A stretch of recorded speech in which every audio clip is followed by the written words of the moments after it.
Gracias. Ok. Buenos días a todos y a todas. Les damos una cordial bienvenida en nombre del Consejo Superior Universitario y de nuestro rector, el ingeniero Murphy Pais, al seminario Alcances y Propuestas de la Universidad de San Carlos frente a la pandemia, la USAC frente al coronavirus. Este es un seminario en el cual hemos estado a partir del mes de octubre impartiendo información al respecto del trabajo que la universidad está haciendo en la pandemia. Y el día de hoy nos complace estar en la sesión número 12 del seminario. Así que ahora vamos a tener como expositor al doctor Juan Antonio Álvarez y como moderador al maestro Juan José Azurdia, a quien le dejo la palabra para que pueda empezar la actividad del día de hoy. Muchas gracias, maestra Elizabeth Ábalos. Una cordial bienvenida a todas las personas que están asistiendo a esta conferencia y pues voy a tener el gusto de presentar a nuestro conferencista, el doctor Juan Antonio Álvarez Caal. El doctor Juan Antonio Álvarez es médico y cirujano, graduado de la Facultad de Ciencias Médicas de la Universidad de San Carlos y tiene una maestría en neuropsicología clínica por parte de la Universidad del Valle de Guatemala. Asimismo, cuenta con un máster en neuropediatría y neurodesarrollo en la Universidad de Cardenal de Herrera, España.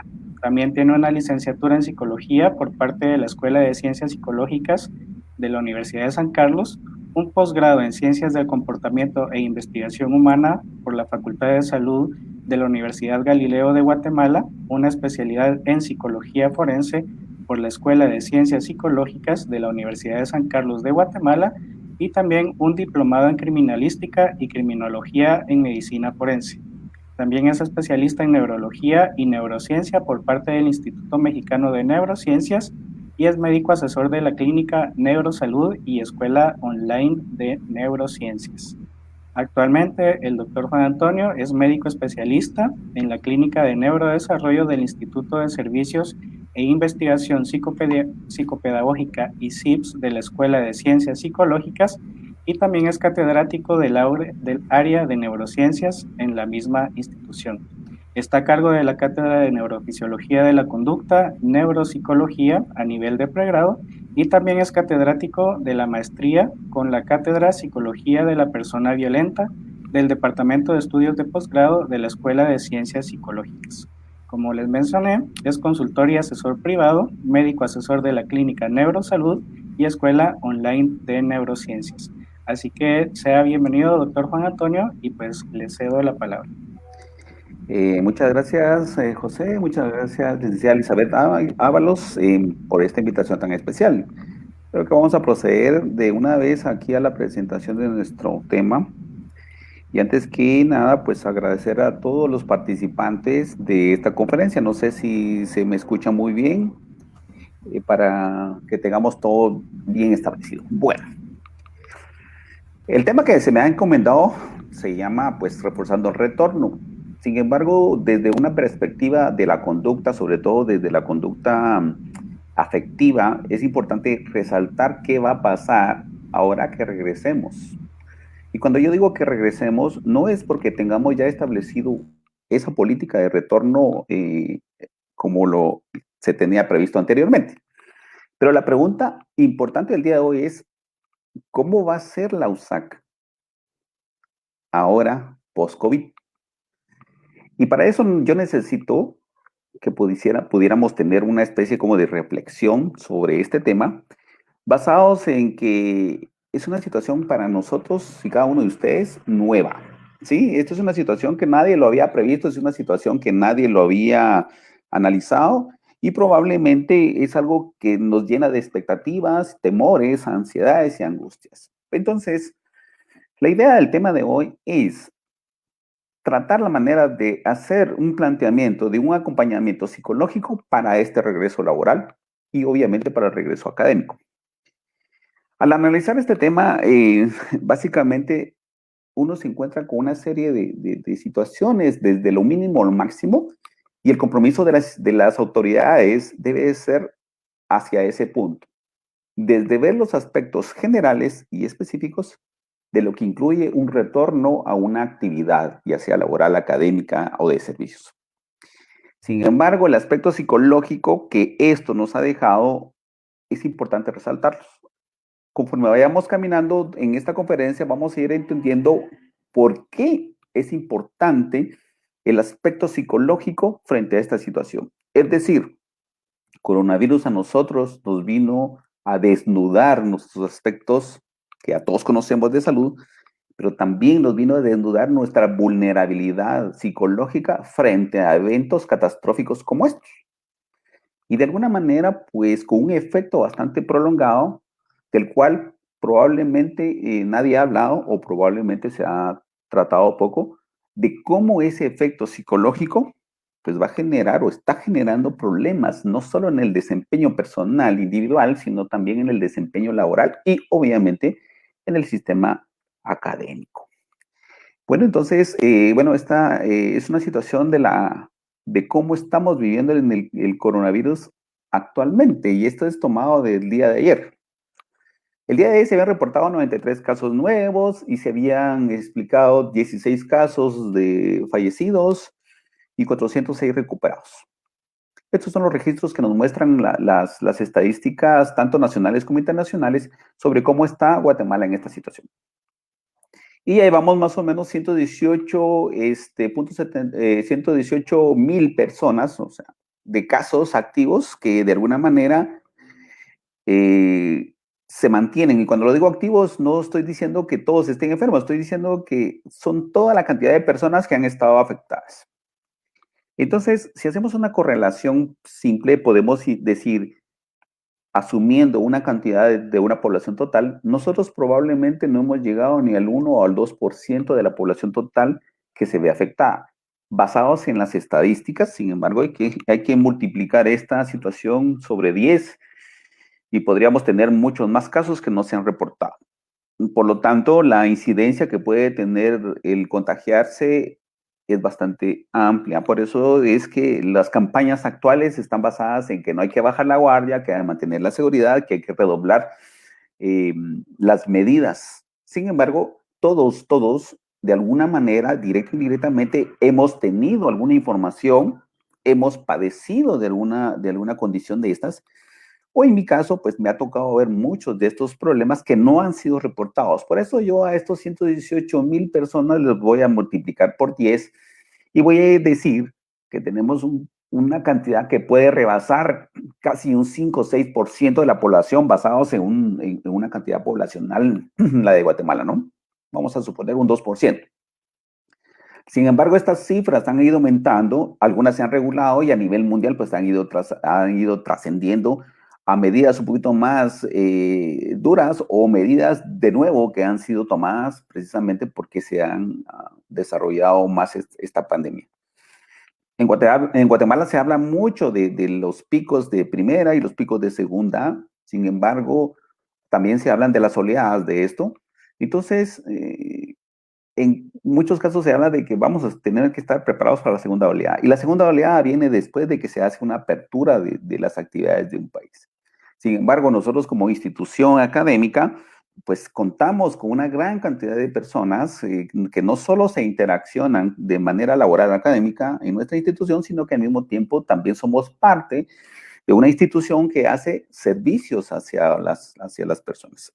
En este momento no tengo el estimado de cuánto realmente la Universidad de San Carlos en su totalidad hace un servicio, llamémoslo social, a las personas que no tiene nada que ver con la universidad.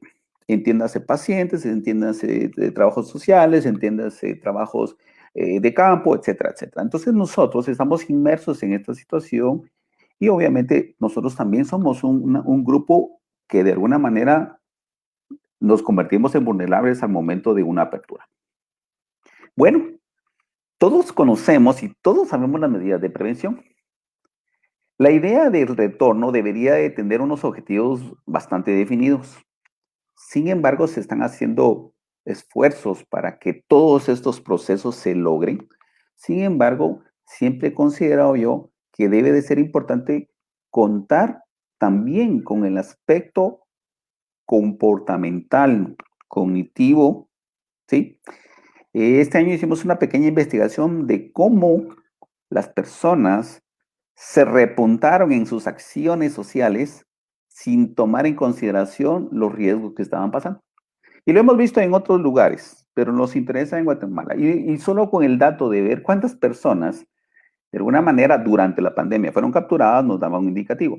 Y ahora, cuántas personas están haciendo actividades sociales sin tomar esas medidas. Entonces, los objetivos no solo deben de ser de programas bastante elaborados, sino también deben de ser de cuestiones que puedan hacer conciencia sobre este aspecto en las personas, ¿de acuerdo? Yo pertenezco a la Comisión de Coronavirus de la Universidad y ahí hemos estado tratando la manera de hacer conciencia también a terceros de que a veces esto se convierte en una realidad cuando lo padecemos, ¿de acuerdo? Recuerdo casos, por ejemplo, recuerdo casos de personas que han fallecido y que se contagiaron en una fiesta, por ejemplo. Sin embargo, las personas siguen haciendo fiestas. Entonces, como vemos en esta imagen, vemos acá pues ya las medidas que todos conocemos, el lavado de manos, limpieza de manos, utilizar alcohol, no juntarse con mucha gente, evitar el contacto con manos, usar mascarilla y evitar el contacto físico o hacer un distanciamiento social. Pero los objetivos para este tema que involucran aspectos afectivos, que involucran la psicología o la psique de las personas, debe de también tener un enfoque que esté basado en un sistema o una estrategia de prevención que debe de ser más preventiva que reactiva, ¿de acuerdo? Tenemos esa mala experiencia en nuestro medio de que todo lo tenemos que resolver. ¿Cuándo podemos hacer procesos de prevención? Si lo hacemos desde un punto de vista más personal, podríamos tener muchos efectos y no tener esas consecuencias reactivas. Recordemos, estimados oyentes y las personas que nos acompañan, somos parte de una institución que de alguna manera brinda un asesoramiento académico, educativo a una población. Y esto tiene que venir desde arriba hacia abajo, es decir, que las autoridades máximas deben de plantear estrategias de retorno que impliquen aspectos más individualizados, más pequeños, y como vamos a ver, la percepción es un proceso bastante complejo de medir, pero se puede llegar a medir para poder establecer líneas de trabajo. Entonces, obviamente, esto nos va a permitir hacer una gestión de riesgo, hacer una gestión que nos permita ver estos aspectos mínimos de atención o de prevención. Un aspecto importante es que deberemos de tener una resiliencia ante todo esto, o estimular la resiliencia a la comunidad laboral académica de nuestra universidad. ¿Y esto qué significa? Significa de que debemos de darle a nuestra población académica, laboral y de servicios estrategias que le permitan adaptarse a las nuevas circunstancias, ¿sí? Los que hemos tenido la oportunidad de estar siempre en este trabajo de la universidad, nos hemos dado cuenta que hay personal de la universidad que sigue activo, es decir, que no tuvieron una cuarentena o no tuvieron un encierro obligado, precisamente porque sus labores dentro de la institución ameritan mantener trabajos híbridos o trabajos paralelos que de alguna manera se mantienen activos. Entonces, vamos a ver ese trabajo, sobre todo el personal de servicios, que es el que más se mantiene en estas actividades, y el personal de seguridad, ¿verdad? Entonces, no se puede dejar la institución así. Y de eso se ha platicado mucho. Entonces, la gestión debe de ser desde lo más alto a lo más pequeño. Y de alguna manera mantener un estado de resiliencia, es decir, aceptar las condiciones que nos están sucediendo en este momento. Debemos modificar actitudes a lo que viene de una manera proactiva, es decir, buscar soluciones. En un momento discutíamos que este coronavirus al principio produjo una serie de sensaciones desde el miedo hasta la desesperanza. Sin embargo, esos fenómenos de alguna manera fueron mitigándose cuando se empezaron a hacer acciones más proactivas, cuando se empezaron a ver acciones de beneficio, y entonces se fueron mitigando. Sin embargo, todos conocemos y sabemos la realidad.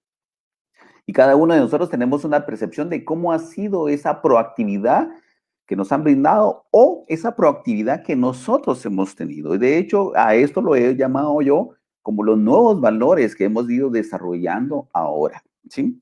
Y no solo se trata de los valores tecnológicos, como estamos en este momento donde nos estamos viendo de una manera por medio de un monitor, sino también valores que nos han permitido ayudar, colaborar, entender, ¿sí?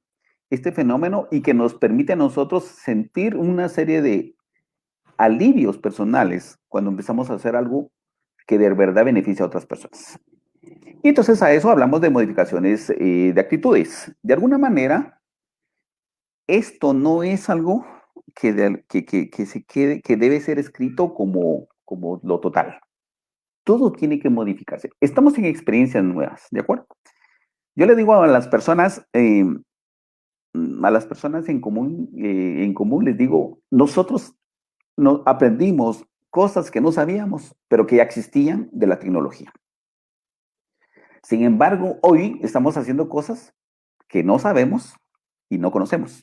De hecho, me atrevo a decir desde un punto de vista médico que el coronavirus lo conocemos poco todavía. Probablemente tenemos 1 año y medio o 1 año y meses de conocerlo. Todavía estamos investigando, todavía estamos suponiendo qué está pasando con el coronavirus. Y entonces, de alguna manera, las recomendaciones deben de ir paralelas a esto. Y obviamente es un proceso que tiene que tener etapas para el retorno. Fíjense, estimados participantes, que esto no es un tema que esté planteando una solución. Este es un tema que está planteando una reflexión de estos aspectos de la persona. ¿De acuerdo? Entonces, ya de todos está sabido cómo vamos a actuar. Ya de todos estamos sabidos que tenemos que tener un protocolo. Ya todos estamos sabidos lo que no debemos hacer. Sin embargo, casi no todos sabemos cómo vamos a reaccionar frente a esta situación, ¿sí? Por ello, es importante analizar cuál es el recuento de los daños. Y los recuentos de los daños están basados no solo en donde yo trabajo, en donde yo vivo, sino que también está en dónde me ha afectado a mí o cómo me ha afectado. Y entonces se ha hablado de los conceptos de la nueva normalidad. Yo siempre pregunto, ¿será una nueva normalidad o será una nueva realidad? Probablemente me atrevo a decirles que ya no podemos ser lo que éramos antes. Ya no podemos seguir con algunas características sociales, personales de antes. Y ya lo vimos con el teletrabajo, ya lo vimos con las actividades que tenemos que hacer desde casa, ya lo vimos desde estar encerrados. Y como para poner un pequeño ejemplo, voy a indicarles que muchos de nosotros probablemente no estábamos preparados ni siquiera para estar en casa. Muchos de nosotros nos dimos cuenta quiénes somos dentro de la casa. Y probablemente en la casa no éramos lo que éramos afuera. Y entonces, cuando nos vino a desnudar una realidad, tenemos que valorar qué es lo que el coronavirus me dejó significativamente. ¿Qué le dejó a mi empresa? ¿Qué le dejó a mi trabajo? ¿Qué le dejó a mi familia? ¿Qué le dejó a mi universidad? Y entonces tenemos que medir ese impacto que le dio a la población, ¿sí? Se han hecho muchos estudios sobre este tema y todo el mundo, pues, de hecho yo tengo un estudio sobre esto, pero de alguna manera, ¿qué se ha hecho para esto? Entonces, regresar a nuestras labores, a nuestros estudios, a nuestro trabajo, significa una reorganización inmediata de lo que hacíamos versus lo que hacemos. Y entonces, nosotros salimos de lo virtual ahora para lo presencial, con todas las características que la universidad nos va a establecer. Sin embargo, entonces estamos adaptándonos a una nueva experiencia, a pesar de que ya la tuvimos, solo que la experiencia nueva viene siendo algo distinto. La expectativa de las personas o de cada uno de nosotros es cómo vamos a hacer cuando regresemos, cómo va a ser ese asunto. A pesar de que ahora que ya tenemos ciertas libertades podemos salir a hacer unas vueltas, pero cuando se trata de restablecer el trabajo, nos va a dar cierta sensación de angustia. Veamos qué pasa entonces cuando nos acostumbramos a un sistema. Nosotros probablemente seamos personas de costumbre, pero nuestro cerebro es un órgano de desafíos. Cuando hay ese contraste de pensamiento, acción o función, lo que puede pasar es una situación de miedo y de angustia. Por eso las cosas nuevas nos dan angustia y nos dan miedo. Entonces, tenemos que comprender que a veces el sistema es protegernos y no nos importa qué. Por lo tanto, entonces ahí van desarrollándose algunas características como algunos síndromes, que ya se habla mucho de esto, del por qué a veces ya no queremos salir, ¿sí? Algunos ya nos gustó estar en esta circunstancia y probablemente a algunos no les gusta. En el trabajo que yo tengo con niños, los niños me dicen rápidamente, ya no quiero estar encerrado. Pues sí, claro, hay personas que no pueden, no tienen un espacio ni siquiera mínimo como para poder estar cómodo en su casa o buscando alternativas. Entonces debemos buscar soluciones como el teletrabajo, por ejemplo, o mantener el teletrabajo o cuáles han sido las implicaciones de ese teletrabajo que se ha tenido. ¿De acuerdo? Recordemos que en algunos países el teletrabajo o trabajar desde casa ha sido un fenómeno bastante normal. Lo que sucede es que a nosotros, como una percepción o como una interpretación de la conducta, nos encanta estar acompañados de otras personas, somos seres sociales y entonces nos encanta pues tener un grupo en donde compartir, en donde estar y obviamente donde trabajar. Por eso es que este teletrabajo o este tipo de trabajos en casa generalmente se ha utilizado para aquellas culturas o los llamados nativos digitales que pues su interés mayor es estar encerrados. Sin embargo, para muchos de nosotros esto es bastante complicado. ¿Cuál es el nuevo escenario y qué significa el nuevo retorno? ¿Y qué significa en mi estado personal, en mi estado de salud o mi estado emocional? Y entonces acá era lo que yo les decía, nosotros estamos formando nuevos valores y muchos de los valores que se fueron desarrollando fueron los de cooperación y los de producción, ¿sí? Algunos de ustedes probablemente se convirtieron en personas más colaborativas, buscaron alternativas de cómo afrontar esta situación y su trabajo, y pues por ello vemos nosotros algunas actividades ya bastante específicas. Sin embargo, hay unas personas también que a pesar de esta circunstancia también se volvieron productivos. Entonces nosotros hemos sido personas que buscamos soluciones ante estas circunstancias. Eso es una bendición que nosotros tenemos. Sin embargo, muchas de estas cosas van o están basadas en aspectos de presión o en aspectos de miedo o en aspectos de inseguridad. Y entonces tenemos que ver qué impactos se desarrollaron, qué cosa me pasó a mí, qué cosa negativa me pasó a mí personalmente o qué le pasaron a mis emociones. O probablemente qué impacto positivo pasó en esto, ¿de acuerdo? Yo puedo dar mi percepción, ustedes dan su percepción, pero ¿qué pasó?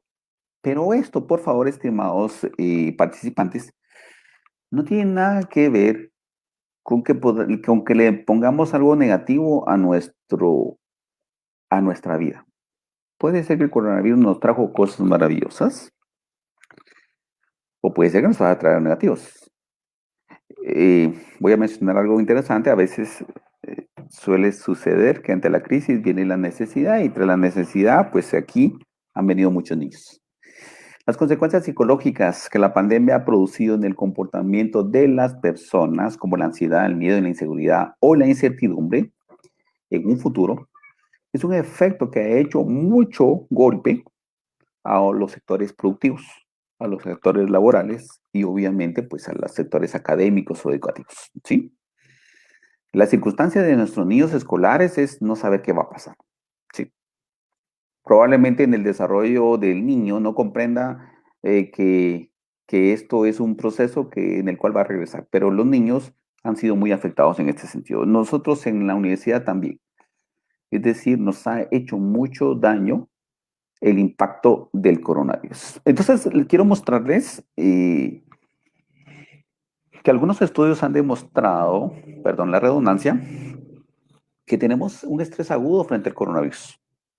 Una percepción de ansiedad, una percepción de angustia, una irritabilidad y un insomnio. Pero yo a esto le voy a agregar, según los estudios, yo le voy a agregar a esto, que también tenemos un aumento de problemas de obesidad de salud. En este año, según el Congreso de Medicina, el reporte que determina cubrir casos de diabetes se aumentaron. Hay una descompensación de la salud durante este proceso y mucha gente hasta este momento no entiende por qué se puso mal. Entonces debemos entender o comprender que El efecto de la pandemia hizo una mella también en nuestra salud. Y algunos de ustedes probablemente todavía estén teniendo alguna situación de salud complicada. Cansancio extremo, cansancio emocional, sentimientos de confusión, pánico. Miren lo que les voy a decir. Muchas personas no han salido de su casa desde que inició este problema o esta pandemia. Hay personas que tienen miedo y están encerrados y no quieren salir de sus casas. Imagínense ustedes, estamos más o menos a 9 meses de esto. Entonces, no salen, tienen pánico, tienen miedo, ¿sí? En varios momentos, por experiencia, he visto casos en donde las personas piden algún producto o alguna comida y entonces se los dejan en la puerta y hacen un proceso extremo de satinización o limpieza de los productos. Y esas son las preguntas frecuentes. Entonces, pero fíjense, estimados compañeros o audiencia, que esos aspectos psicológicos van a rayar en una especie como de paranoia de la enfermedad. Entonces veo consultas constantes de personas que me dicen, mire, fíjese que yo sé que no tengo coronavirus, ya me hice las pruebas, pero yo siento que me va a dar, ¿sí? O fíjese que cuando viene mi hermano a mi casa, yo solo lo atiendo así rapidito porque yo sé que me va a contagiar. Entonces empezamos con unas ideas que se van metiendo en la mente y produciendo estas sensaciones. Entonces, por favor, esos sentimientos negativos, esa tristeza y esa dificultad para desarrollar las tareas cotidianas van a ser el reflejo de estas manifestaciones psicológicas si no se atienden en su momento o si no se evalúan previo a ese retorno. Con ello no estoy diciendo que todos nosotros venimos con este tipo de problemas y entonces todos tenemos. No, lo que estoy diciendo es que se debe medir una percepción. Ojo, que la percepción no es lo mismo que tener la enfermedad o tener un síntoma o tener una condición. Las personas presentan capacidades mínimas, es decir, bajas, derivados de esto. Hay indecisiones, hay reducción de la capacidad en el funcionamiento de su trabajo. Sí, muchos dejaron de hacer el trabajo porque no tenían sus herramientas y esto les hizo mermar su trabajo. Y entonces en esta parte quiero mostrarles, por favor, perdón que se mueva un poquito la imagen, pero quiero mostrarles un estudio pequeño que se hizo con 1,200 personas y estas 1,200 personas contestaron una encuesta durante el proceso de la pandemia y se los traigo a colación. ¿Por qué? Porque el resultado de esas 1,200 personas hoy van a significar un peso en la salud mental, un peso en la condición de la persona.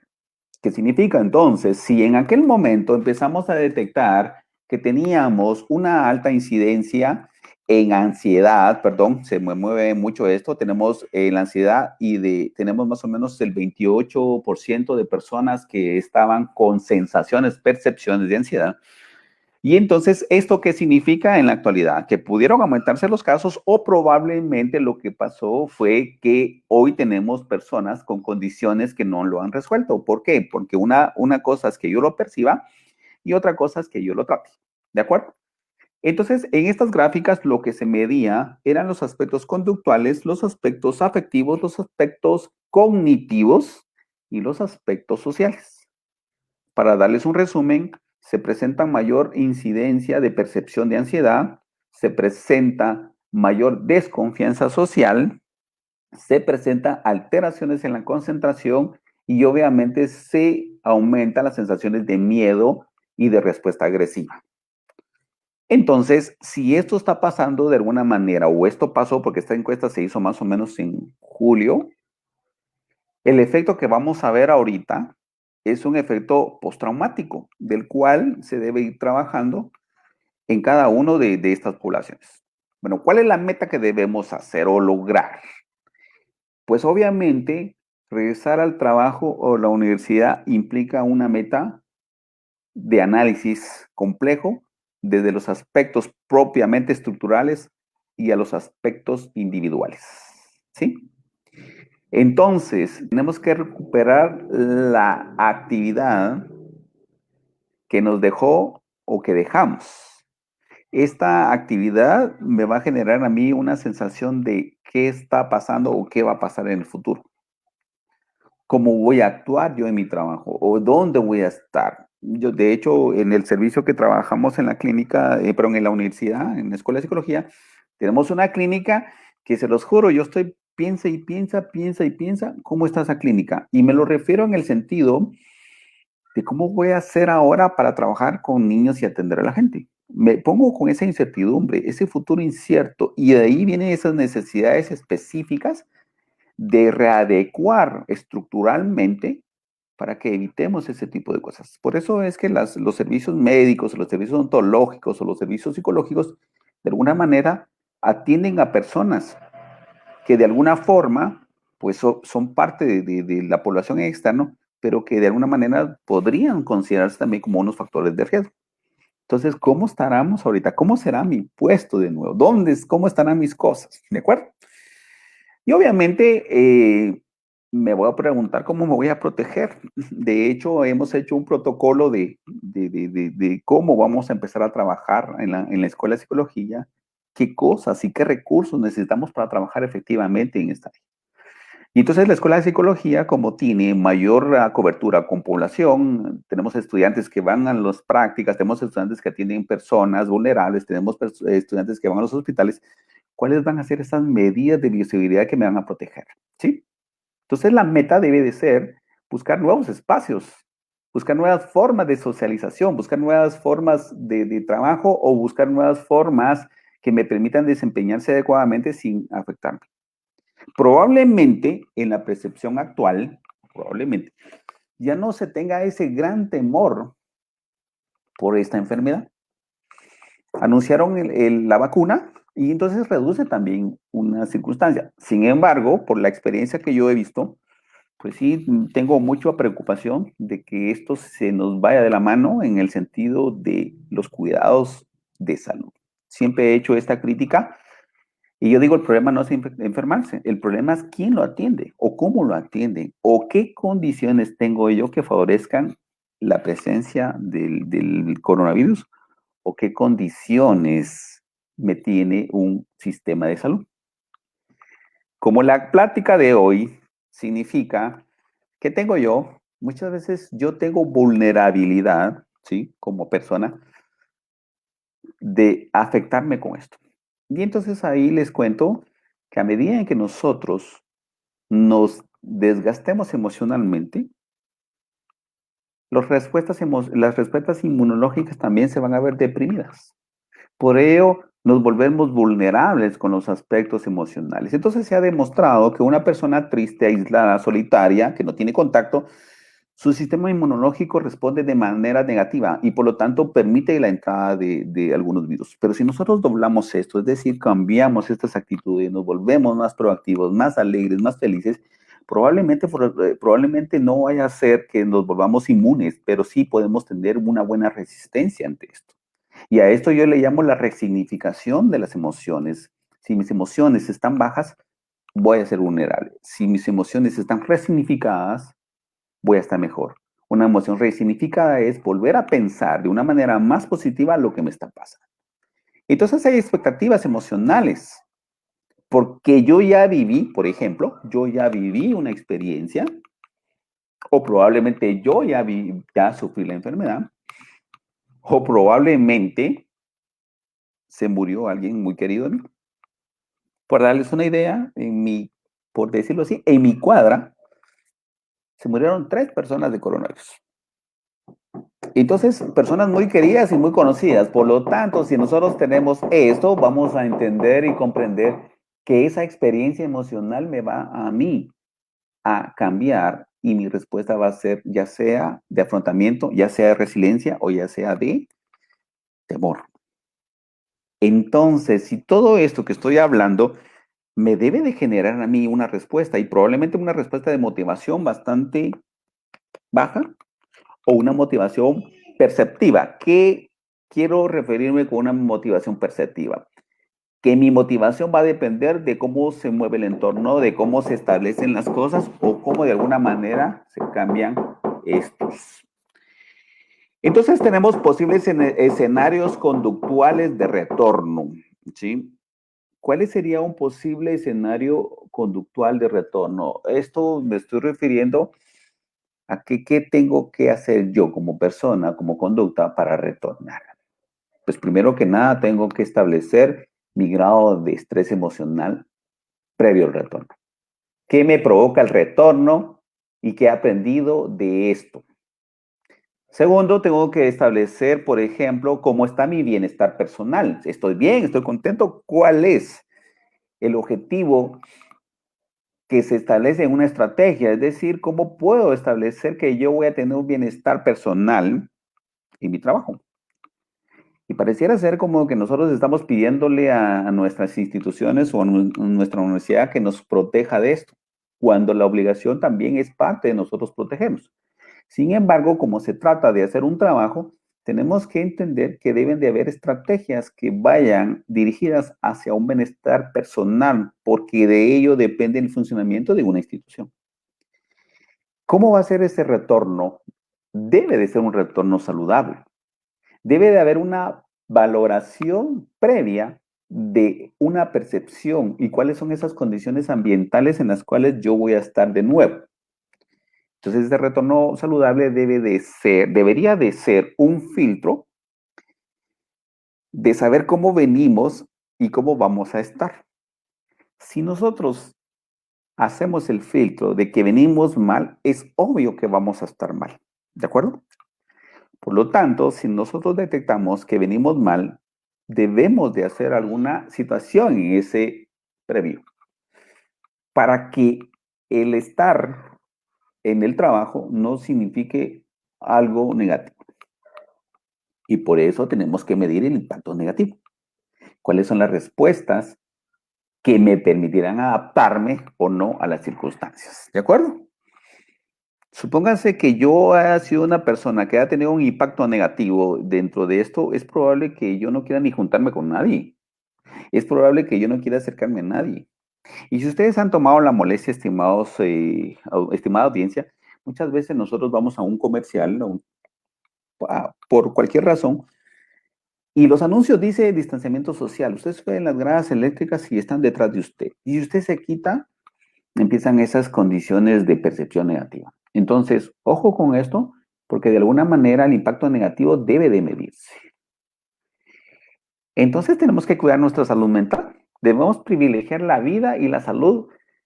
Y lo que se explica ahora es que esta salud mental debe de estar basada no solo en aspectos biológicos, psicológicos, sociales, sino también de un entorno, de un ecosistema que nos permita reforzar la salud, la vida, que nos evite no solo la enfermedad, sino también que nos pueda mantener bien dentro de un ambiente. Es casi como decir conservar el ambiente. Anteriormente, antes de la pandemia, teníamos problemas con relación al ambiente.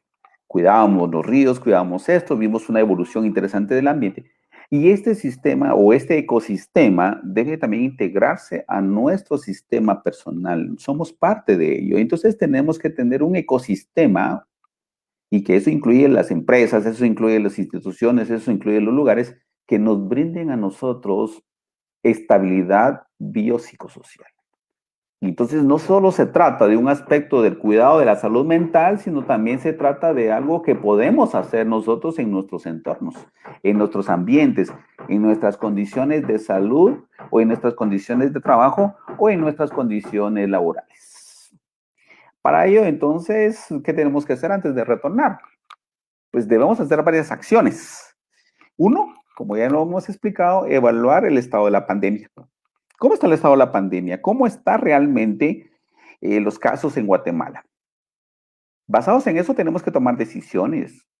Y la Universidad de San Carlos ha tomado las decisiones correctas y estas decisiones de alguna manera deben de ser fundamentadas. Se fundamentaron perfectamente y se hizo un cierre de universidad. Sin embargo, hoy estamos en otra condición. Por lo tanto, tenemos que ver esa evolución. Y obviamente debe haber una planificación para esto. No es una situación de que se abre una institución y todo el mundo llega, o que ya podemos regresar de a poquito, o ya podemos regresar por turnos, o ya podemos regresar por horas, sino que simplemente debe haber un proceso de planificación, ¿sí? Debemos preservar la salud y la bioseguridad de nuestros trabajadores, de nuestros estudiantes, de nuestro personal, y lo debemos de hacer, como les decía, desde aspectos ambientales. Vayamos a un caso interesante. ¿Cómo es un salón de clase? En nuestra universidad un salón de clase es grande, muy concentrada, muy encerrada, y la bioseguridad no se va a mantener ahí. Entonces tenemos que buscar alternativas de espacio, condiciones que nos favorezcan a nosotros comprender que esto de retornar no solo implica que me dé un estado de bienestar, sino al mismo tiempo una seguridad. Por lo tanto, entonces tenemos que brindar esas condiciones. Debemos ser más preventivos que reactivos. Esto significa que tenemos que tener canales de respuesta inmediata. Y los canales de respuesta inmediata son frente a circunstancias que nos vuelvan vulnerables a esta condición de contagio. Obviamente lo anterior debe ser constantemente controlada y evaluada o modificada. Esto no es algo que nosotros tenemos como un manual o que nosotros ya tengamos establecido y con esto nos vamos. Puede fallar o puede haber algo que se nos salga y de eso nosotros tenemos que ir a aprender. El retorno saludable a estas actividades debe de tener, primero, una revisión de esos procesos de cómo se va a dar. Desde lo académico, desde lo administrativo, desde los servicios y sobre todo desde lo atencional. Probablemente aquí le llamemos al servicio que le hacemos a las personas o le llamemos las visitas que nos hacen personas. Somos una institución educativa. Tenemos un comercio en la universidad. Tenemos ventas en la universidad. Tenemos clínicas en la universidad. Tenemos otros factores que hacen que seamos una institución donde todos entren, donde todos lleguen. Por lo tanto, tenemos que tener ese proceso bien revisado. Tenemos que también establecer un proceso de bioseguridad en donde nos permita reducir riesgos. Y en esto no me voy a meter mucho, precisamente porque esto ya compete a otras instancias establecer estos procesos. Pero sí nos interesa, como personas individuales y colectivas, hacer las prevenciones que permitan una promoción y una estrategia en la salud. Aquí voy a englobar física y salud mental. Para nuestro personal, hay muchas personas que tienen alguna condición que los vuelve vulnerables. Por ejemplo, una enfermedad crónica degenerativa. O, por ejemplo, una condición nutricional, por ejemplo. Para poner un ejemplo. Y también de alguna manera tenemos que estar siempre midiendo sus impactos. Es decir, cuál es el impacto de establecer un proceso de retorno. ¿Qué impacta esto? Ya retornamos, ya regresamos. Entonces, ¿cómo se mide esto? ¿Qué impacto va a generar cuando nosotros ya estemos de regreso? ¿Sí? Podemos utilizar modelos.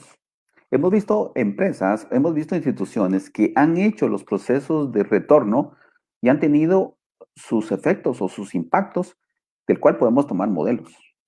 Pero en cierta forma, el impacto que va a generar o que generó, ¿sí? Entonces, si me estoy explicando, yo puedo establecer que tengo que medir el impacto que traen o el impacto que va a generar esto. ¿Qué va a generar que regresemos? ¿Qué va a generar si no nos cuidamos? ¿O qué va a generar si hacemos muy bien el trabajo de retorno? Por lo tanto, tendremos que tener un grado de resiliencia que nos permita establecer acciones para prepararnos, para estar mejor, para aceptar las condiciones en lo que nos regresa o en lo que tenemos que ver con el retorno, por ejemplo, académico o educativo, y que nos vaya a anticipar a nosotros alguna respuesta inmediata para mitigar un efecto o mitigar en este caso la crisis que actualmente tenemos y aprender de ellos para el futuro. Es decir, no tenemos nada escrito. Esto nadie lo esperaba. Por lo tanto, si esto nadie lo esperaba, probablemente mañana no sabemos qué más esperar. Y esto no implica darles una incertidumbre, esto implica prepararnos para esto. Nadie venía educado en el mundo para saber que nos íbamos a encerrar. Nadie sabía qué iba a pasar y nadie adivinaba qué iba a pasar. Por lo tanto, Hemos visto ahorita los golpes que nos ha dado estas tormentas, tampoco estábamos preparados. Y no me refiero a las condiciones políticas ni nada, sino me refiero a que nosotros como personas debemos tener un estado de resiliencia que nos permita irnos adaptando a esas circunstancias que no necesariamente dependen de nosotros. Por lo tanto, tenemos que verificar de nuevo, como les decía, cómo están los indicadores de salud de las personas. Muchas personas de nuestra institución probablemente se enfermaron más en este momento que antes que estaban trabajando. O probablemente los síntomas emocionales o afectivos o conductuales o cognitivos empezaron a manifestarse en esta circunstancia. Entonces, tenemos que buscar los indicadores de salud de las personas. Y obviamente también tenemos que valorar o evaluar los efectos del aprendizaje de nuestros estudiantes. ¿Qué tanto aprendieron nuestros estudiantes con los métodos o las formas que tuvimos que adaptar? ¿Qué tan efectivo fue nuestro sistema cognitivo cuando enseñábamos a nuestros alumnos?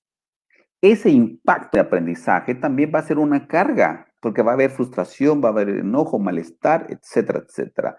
Entonces tenemos que ver a nuestros sectores de la universidad por partes, o tenemos que ir analizando cada cualidad que nuestra población nos dé, ¿sí?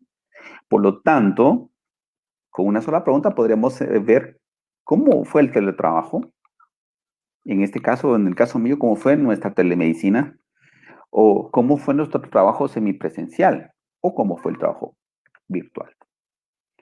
Si nosotros aprendemos a ver esos fenómenos y a verificar estos fenómenos, nos va a dar una visualización de nuestra población y nuestras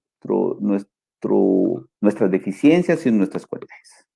Para ello necesitamos un equipo multidisciplinario con especialistas que se encarguen de hacer este tipo de situaciones, de detectar, de orientar, de atender a las personas por una serie de problemas que puedan tener desde el estrés hasta la ansiedad o el miedo como tal, que sean derivados de esto, que aprendamos de esto. El miedo no es una condición que la debemos de desaparecer, el miedo es una condición que nos permite una adaptación.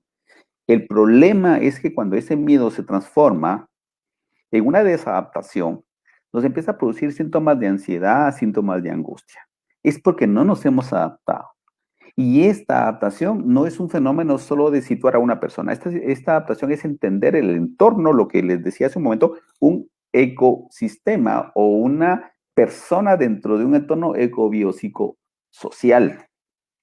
Por lo tanto, ese equipo multidisciplinario debe de estar bastante integrado por profesionales que se dediquen a esto. El retorno a la actividad laboral y académica, a lo presencial. ¿Cómo será entonces ahora, por ejemplo, para los que damos clases a la universidad, cómo será ahora nuestro salón de clase? Para las personas que se encargan del aspecto administrativo, ¿cuál será entonces su forma de trabajo? Para los servicios, para seguridad, etcétera, etcétera.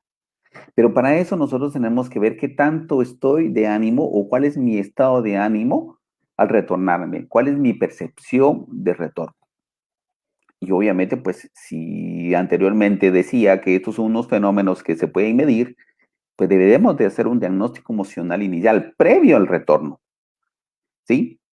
Y esto no quiere decir también, estimados participantes, que hacer un diagnóstico es clasificar a una persona con una condición patológica, porque no es así. Lo que nosotros estamos viendo son una serie de características que pueden generar en el futuro problemas patológicos como tal. Por lo tanto, entonces vemos nosotros aquí el famoso síndrome de la cabaña. Esto se habló ahorita mucho en el coronavirus, en donde nosotros optamos por proteger y protegernos y cuidarnos de una manera para evitar las enfermedades o los ataques. De alguna forma, lo que hicimos es irnos hacia adentro. Y entonces eso modifica nuestro estado de ánimo. Y si modifica nuestro estado de ánimo, también modifica nuestro estado de salud. Cambia nuestra conducta, ya sea positiva o negativa, y obviamente ello va a depender de cuál ha sido mi digámosle, mi situación o mi rol dentro de este problema de coronavirus, ¿sí? Me decía ayer una señora, mire, fíjese que en mi familia todos nos contagiamos, ¿sí? Gracias a Dios pasamos bien, ahora estamos todos contentos, porque pero ya pasó una experiencia. Pero también tengo personas que me dicen, mire, yo me enfermé y ya casi me morí. Y otros, pues sí, que tuvieron ese problema de pérdida de una familia. Por favor, cuando nosotros hablamos de entender un síndrome, no estamos hablando de que no debemos de individualizar patológicamente a las personas, a los trabajadores o a los estudiantes, sino que debemos de hacer un sondeo, un diagnóstico, si lo quieren de una manera así, anónimo. Es una visión de lo que estamos teniendo, no es individualizar casos, no somos una institución ahorita como para ir definiendo casos de salud mental y ponerlos en una clínica y que resuelva su problema. No, es simplemente hacer un diagnóstico de cómo estamos. Por eso hablamos de que no hay que individualizar casos, a excepción que necesite una atención especial y del cual debe de ser anónima y confidencial. Y esto va a depender también de una buena estrategia. Por lo tanto, es importante ver, bueno, ¿qué tenemos que explorar? ¿Qué es lo que me preocupa a mí? Yo me voy a poner ahorita en el papel de qué me pasaría si me dicen mañana tienen que retornar. Bueno, yo voy a preguntar si el espacio es seguro, si está protegido contra el coronavirus o si me va a proteger de esto. Si hay una acumulación de personas que me van a inquietar, o si yo tengo que tener mucha gente, o cómo están las personas y si están organizadas. ¿Qué me va a preocupar? No tener acceso a medidas de bioseguridad por parte de mi institución. O sea, no tengo. Por eso es que en alguna forma esto es una controversia, porque debemos de tener medidas personales y medidas colectivas o medidas institucionales. No todo puede recaer en una sola dirección. Las personas que no cumplen con esas normas me van a preocupar a mí, y eso lo vemos. Hay gente que no usa mascarilla, hay gente que no se echa alcohol, esa gente es la que a mí me preocuparía si me tocaría retornar, ¿sí? Y cuando yo hablo de esto en el trabajo, ¿cuál será el personal de visita? Es decir, las personas que llegan a la universidad. ¿Cómo son ellos? ¿Cómo los controlamos o cómo los evaluamos? ¿Qué me inquieta a mí? ¿Cómo va a ser mi trabajo ahora? Peor si tengo que hacer más trabajo, o peor si me van a meter mi trabajo, o todo lo que dejé antes y ahora se me acumuló. Ahora, pues tal vez voy a tener otro turno, voy a tener otro horario, ¿qué va a pasar? Eso me va a inquietar mucho a mí, no me concentra, no me hace sentir bien y mi efecto va a ser que no pueda trabajar de manera amplia. Aquí quise yo poner el concepto mente y cuerpo, porque de alguna manera tenemos que entender que nuestro cuerpo se afectó por nuestra mente. Por lo tanto, si nuestra mente se volvió vulnerable, hizo vulnerable al cuerpo. Y como se los dije anteriormente, a medida en que nosotros reforcemos lo negativo emotivo, nos puede llevar a desencadenar un problema físico. Pero si nosotros estimulamos lo positivo emotivo, podemos, no estoy diciendo que nos vamos a volver inmunes, vamos a tener mejor resistencia. Por lo tanto, si estamos buscando ajustes o estamos buscando resiliencia o estamos buscando un reforzamiento inmunológico, el efecto debe de verse conforme a las condiciones propias de la persona. Aquí hablamos de personalidad. Ya conforme vayamos terminando, ya vamos a ir acabando. La encuesta de percepción debe ser necesaria. Una encuesta de percepción me va a permitir a mí medir una serie de respuestas que tengan que ver con aspectos emocionales, conductuales, cognitivos, y que de alguna manera me permitan establecer estrategias que pueda tener al momento del retorno. ¿Qué fue lo que pasó en el aislamiento? ¿Qué es lo que pasa ahora post-aislamiento? Y recordemos que no todo les ha afectado emocionalmente, o no todos les afectó físicamente, o no todos les afectó directamente. Algunos nos afectó económicamente, a otros les afectó físicamente, o probablemente hay alguien que no le afectó en nada. Pero lo que sí está claro, estimada audiencia, es que el coronavirus nos vino a mover la emoción, nos vino a mover el miedo, nos vino a establecer un cambio psicológico que probablemente hoy se convierta en un estrés postraumático del cual debemos seguir trabajando o del cual debemos de tratar.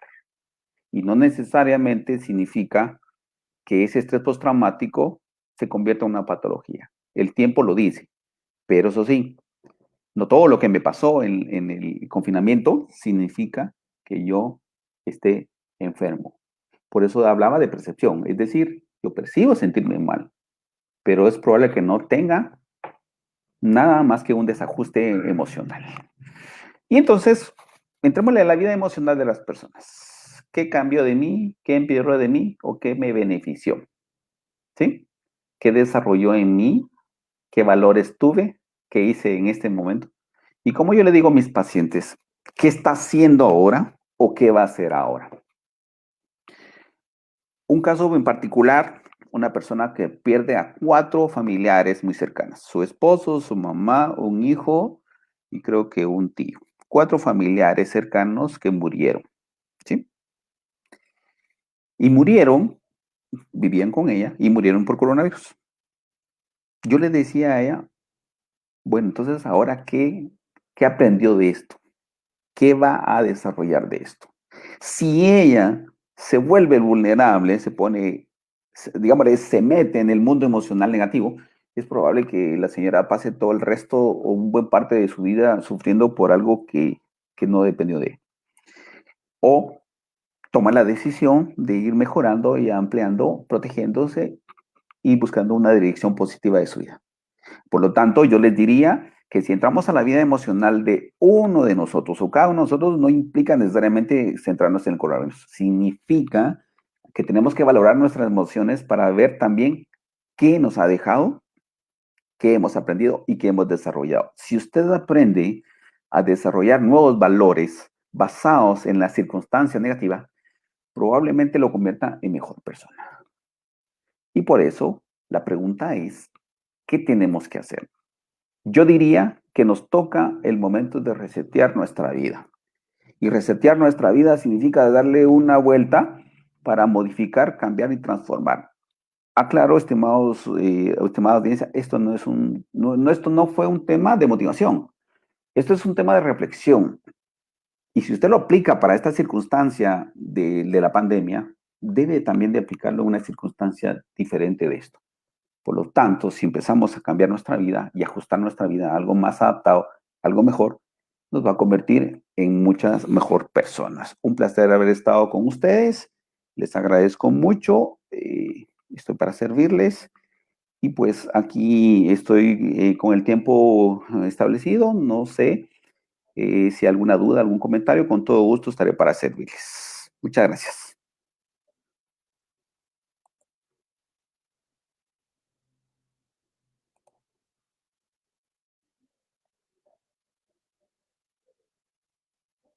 Y muy valiosa la exposición que acaba de hacer.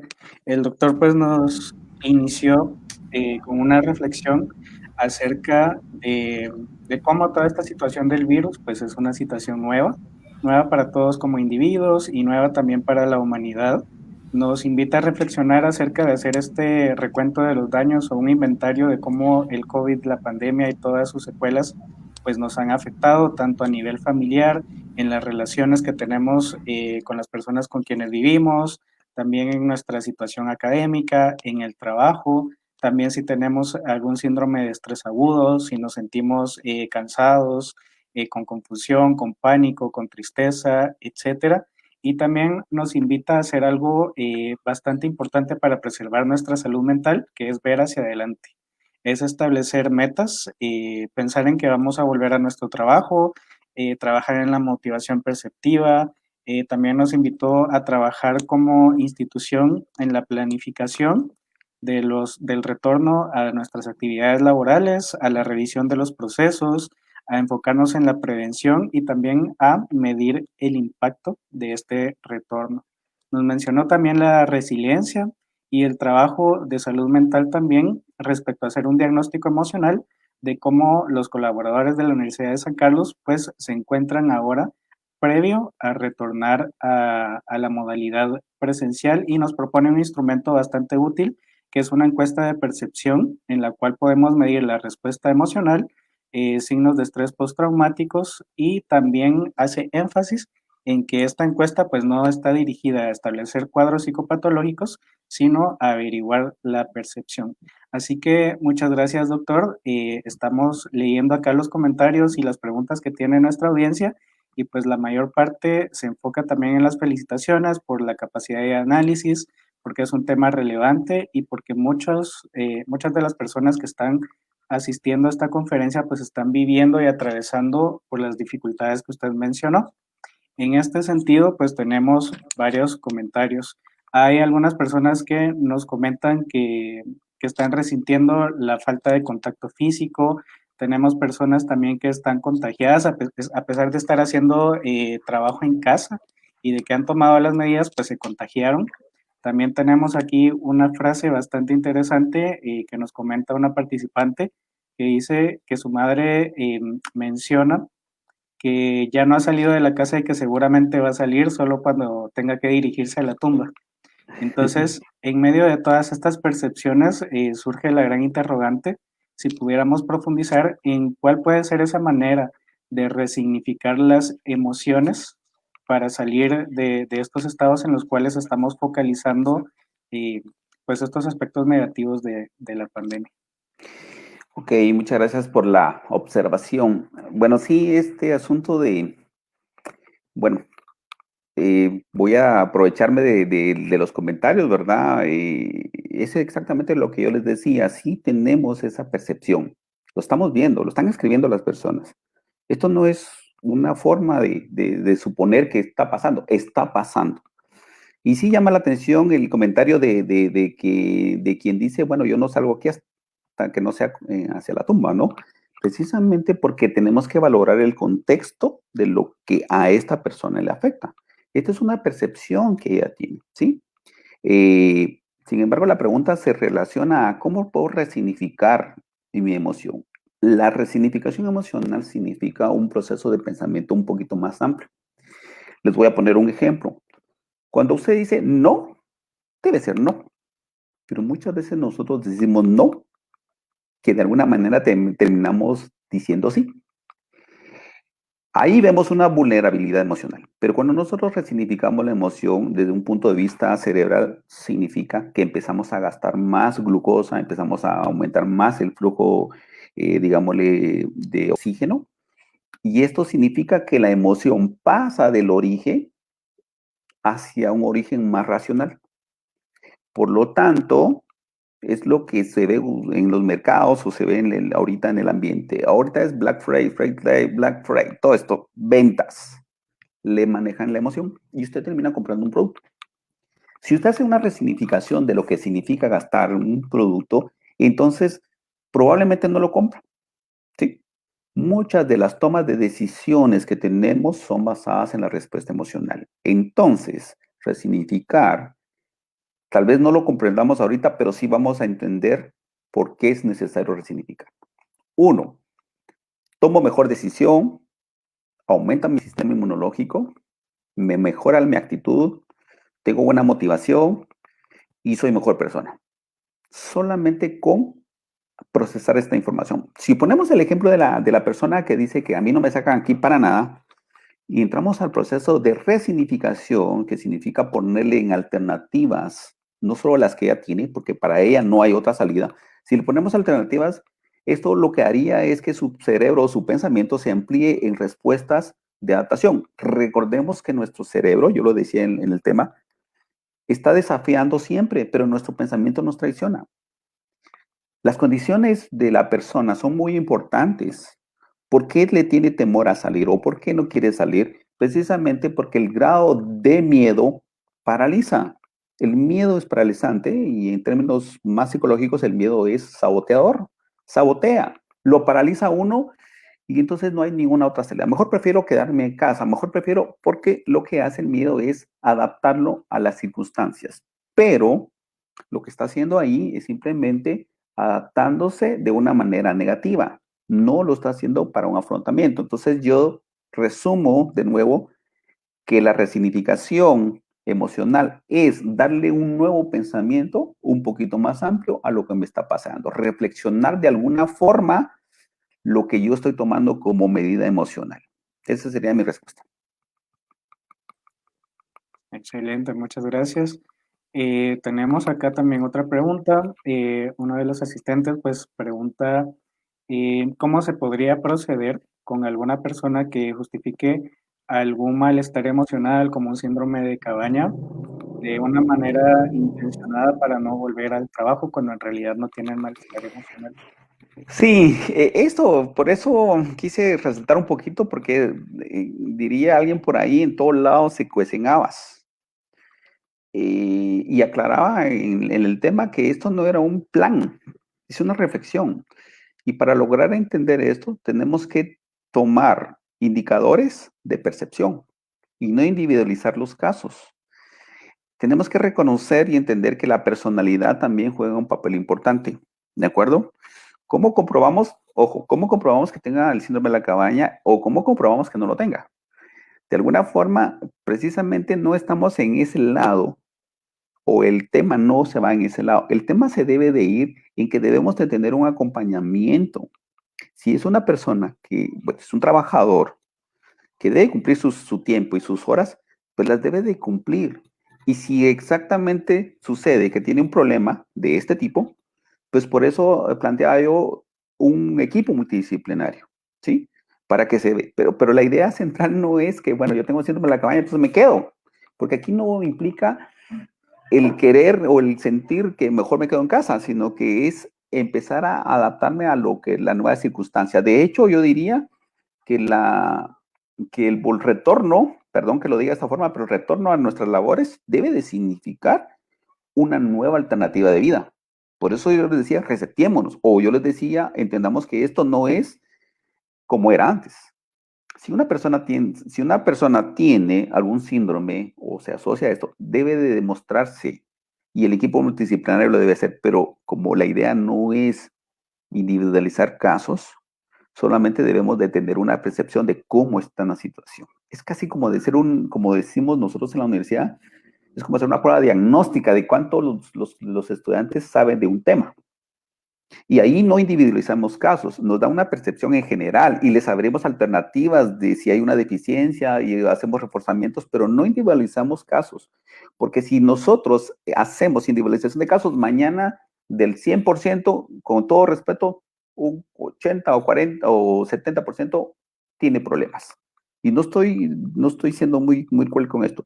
Es la vulnerabilidad de la persona. Yo diría, si hacemos percepciones y mantenemos la línea de retorno, esto no nos va a dar casos como esto. Y si hay un caso, pues le damos un aporte, pero no es como ir por uno por uno. No sé si me expliqué, pero trato la manera de ir metiéndome en este pensamiento de la persona que lo dice y de la persona que lo supone, ¿de acuerdo? Los dos caen en Excelente. percepciones, ¿correcto? Perfecto, muchas gracias, doctor. Creo que con esto se resuelve la mayor parte de inquietudes que tenían nuestros participantes que están pasando por esos momentos de alteración emocional, están en un estado positivo al virus, etcétera. Y pues el resto de comentarios, pues es el reconocimiento a la buena ponencia que acaba de compartirnos, a la prudencia y también a la reflexión. Así que pues estas son todas las preguntas que nos han planteado. Le agradezco mucho de nuevo. Entonces le cederé la palabra a la maestra Elizabeth Ábalos. No se escucha. Perdón, no había. Muchas gracias, maestro Zurdia. Muchas gracias, doctor Álvarez, por su excelente ponencia. Con esto, pues, la Universidad de San Carlos de Guatemala está llevando la información tan importante sobre la pandemia y, pues, en ese sentido es que organizamos este seminario que viene a informarnos sobre diferentes temáticas. En realidad son 13 temas que hemos abordado a partir de octubre y le damos nuevamente las gracias y también invitarlos para la próxima y última reunión que vamos a tener del seminario Alcances y Propuestas de la Universidad frente al coronavirus. y vamos a abordar el tema justicia penal y COVID-19. Van a estar con nosotros el maestro Luis Ramírez y el doctor Alejandro Rodríguez. El maestro Ramírez será el ponente y el doctor Rodríguez será el moderador del evento. Les damos las gracias y los invitamos a que estén con nosotros el día jueves, siempre a las 11 de la mañana. Que tengan todas y todos un excelente día.